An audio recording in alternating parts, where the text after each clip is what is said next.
Hi friends, நம்ம இந்த ஹெல்த்தியான உருண்டை எப்படி செய்கிறதுன்னு பார்க்கலாம் வாங்க.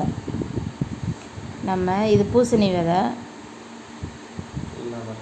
அடுத்து கடலப்பருப்பு, எள்ளு, கருப்பு எள்ளு, இது கருப்பு உளுந்து, பாசிப்பயிறு, இது எல்லாத்தையும் நல்லா வறுத்துக்கணும். எல்லாத்தையுமே நம்ம பொன்னிறமாக அந்த மாதிரி வறுத்துக்கணும். அடுத்து எல்லாத்தையும் ஒரு தட்டில் கொட்டி நல்லா ஆற வச்சுக்கணும்.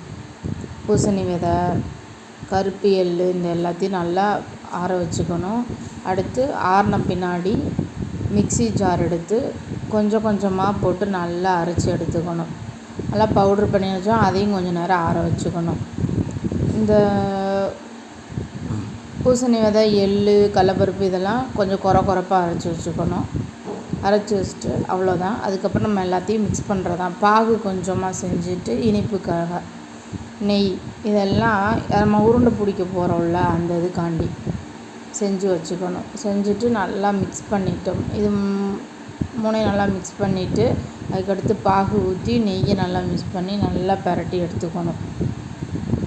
எடுத்துட்டு நல்லா பிரட்டிட்டோம்னா நமக்கு அந்த ஹெல்த்தியான உருண்டை கிடைக்கும். வெளியில் வாங்குகிற ஸ்நாக்ஸுக்கு பதிலாக பிள்ளைகளுக்கு இந்த மாதிரி கொடுத்தோம்னா கொஞ்சம் ஹெல்த்தியாக இருக்கும். அதனால தான் நம்ம இந்த மாதிரி ரெடி பண்ணுறோம். இது நம்ம ரெடி பண்ணி வச்சுட்டோம்னா 1 மந்த்துக்கு ஸ்டோர் பண்ணி வச்சுக்கலாம். அதுக்காண்டி தான் இது செஞ்சிட்ருக்கேன். இப்போ லீவும் ஆரம்பிச்சிருச்சு. ஸோ டெய்லியும் பிள்ளைங்க ஸ்நாக்ஸ் கேட்குங்க. அதனால் கொஞ்சம் ஹெல்த்தியாக கொடுப்போம் மெயின். இந்த மாதிரி செஞ்சுருக்கோம்.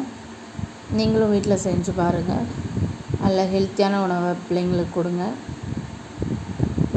கருப்பு உளுந்து அது பெண்களுக்கு ரொம்ப நல்லதுன்னு சொல்கிறாங்க. ஸோ கொஞ்சம் ட்ரை பண்ணி பாருங்கள்.